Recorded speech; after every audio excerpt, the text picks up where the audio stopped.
Welcome back to Advi mum pregnancy caring. గర్భవతులు left సైడే ఎందుకు తిరిగి పడుకోవాలి? సో ఈ క్వశ్చన్ మన సిస్టర్ ఒకరు అడిగారు, కానీ నేను వీటి గురించి చాలా వీడియోస్ పోస్ట్ చేసినాను. అయితే అవి పాత వీడియోస్ కాబట్టి మళ్ళీ ఇట్లాంటి క్వశ్చన్స్ అడుగుతూ ఉన్నారు. సో గర్భవతులు లెఫ్ట్ సైడే ఎందుకు తిరిగి పడుకోవాలి? సో ఎప్పటి నుంచి లెఫ్ట్ సైడ్ తిరిగి పడుకోవాలి? సో ఎలాంటి వాళ్ళు లెఫ్ట్ సైడ్ తిరిగి పడుకోవాలి, మరి ఎలా ఎటువైపు అసలు పడుకోకూడదు, ఇదంతా కూడా మనం ఈ వీడియోలో క్లియర్గా తెలుసుకోవడం జరుగుతుంది. సో మీరు వీడియోని అయితే చివరి వరకు చూడండి, మీకు చాలా యూజ్ ఉంటుంది.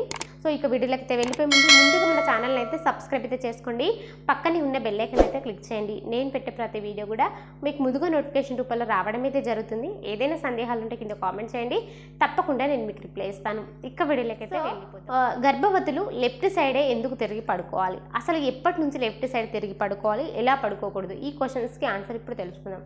గర్భవతులు ఎప్పుడైనా కూడా లెఫ్ట్ సైడే తిరిగి పడుకోవాలి. ముఖ్యంగా ఇది ఎప్పటి నుంచి అంటే సెకండ్ ట్రైమిస్టరీ పడిన నుంచి అట్లా చేయాలి. సెకండ్ ట్రైమిస్టరీ మీన్స్ అంటే 4వ నెల పడినప్పటి నుంచి మనకి అప్పటికి బేబీ పెద్దగా అయిపోతుంది, అంటే బంపు పెద్దగా అయిపోతుంది కాబట్టి సో మనం అప్పటి నుంచి లెఫ్ట్ సైడ్ తిరిగి పడుకోవాలి. సో లెఫ్ట్ సైడే ఎందుకు తిరిగి పడుకోవాలి అంటే మనకి హార్ట్ అనేది లెఫ్ట్ సైడ్ ఉంటుంది. సో మనకి బ్లడ్ పంపింగ్ అనేది చాలా మంచిగా జరుగుతుంది అన్నమాట. సో అంటే బ్లడ్ సర్క్యులేషన్ అనేది చాలా మంచిగా జరుగుతుంది తల్లికి బిడ్డకి. సో తద్వారా ఏంటంటే బేబీ యొక్క గ్రో చాలా బాగుంటుంది. ఆమ్నైటిక్ ఫ్లూయిడ్ లెవెల్స్ తక్కువగా ఉన్న కంట్రోల్లో, అంటే ఎక్కువగా ఉన్నా కూడా అవి కంట్రోల్ చేస్తుంది. ప్లజెంటా ప్రీవియా లాంటి పొజిషన్స్ ఏమైనా ఉన్నా అవి నార్మల్కి వచ్చే ఛాన్సెస్ ఉంటుంది. అందుకే ప్రతిసారి మనకు డాక్టర్స్ చెప్తూ ఉంటారు లెఫ్ట్ సైడ్ తిరిగి పడుకోండి, లెఫ్ట్ సైడ్ తిరిగి పడుకోండి అని చెప్తూ ఉంటారు. సో ముఖ్యంగా మనం హాస్పిటల్ చెకప్కి వెళ్ళినప్పుడు లెఫ్ట్ సైడ్ పడుకొని లెఫ్ట్ సైడ్ నుంచి లెండి అని చెప్తూ ఉంటారన్నమాట. అయితే సో మనం రైట్ సైడే ఎందుకు పడుకోకూడదు అని మీకు ఒక డౌట్ వచ్చు. సో రైట్ సైడ్ ఏంటంటే మనకి ఇటు కార్జం ఉంటుంది, సో లివర్.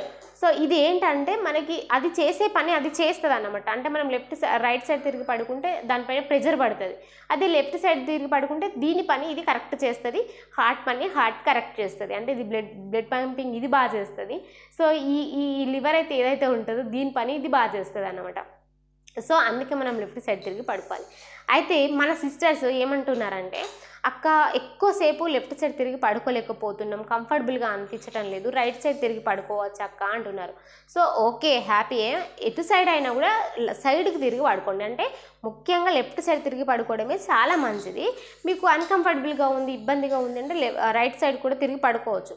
కానీ ఇట్లా వెల్లి వెలకల మాత్రం పడుకోకూడదు. వెల్లి వెలకల అయితే అది మీకు బ్రీతింగ్ ప్రాబ్లం అవుతుంది. సో అది అంత మంచిది కాదు. ముఖ్యంగా బేబీ బంప్ పెరుగుతూ ఉంటే అది అంత మంచిది కాదు. కాబట్టి సో మీరు ఒక లెఫ్ట్ సైడ్ రైట్ సైడ్ ఏదో విధంగా పడుకోండి, కానీ ఇట్లా వెల్లి వెలకల అయితే పడుకోవద్దు. ఇంకొకటి మెయిన్గా ప్రెగ్నెన్సీ టైంలో ముఖ్యంగా బేబీ బంప్ పెరిగిన తర్వాత, అంటే ఈ సెకండ్ ట్రైమిస్టర్ నుంచి ముఖ్యంగా ఈ థర్డ్ ట్రైమిస్టరీలో అంటే 7, 8, 9 నెలలు పడినాక సడన్గా లేవడం అయితే చేయొద్దు. ముఖ్యంగా చాలామంది ఇట్లా లేస్తూ ఉంటారు పడుకొని, ఇట్లా సడన్గా లేవడం అట్లా చేయొద్దు. ఎప్పుడైనా కూడా నెమ్మదిగా లేవాలి, నెమ్మదిగా పడుకోవాలి. ఈ విషయాన్ని గుర్తుపెట్టుకోండి. అయినా సడన్గా వంగడం కూడా చేయొద్దు.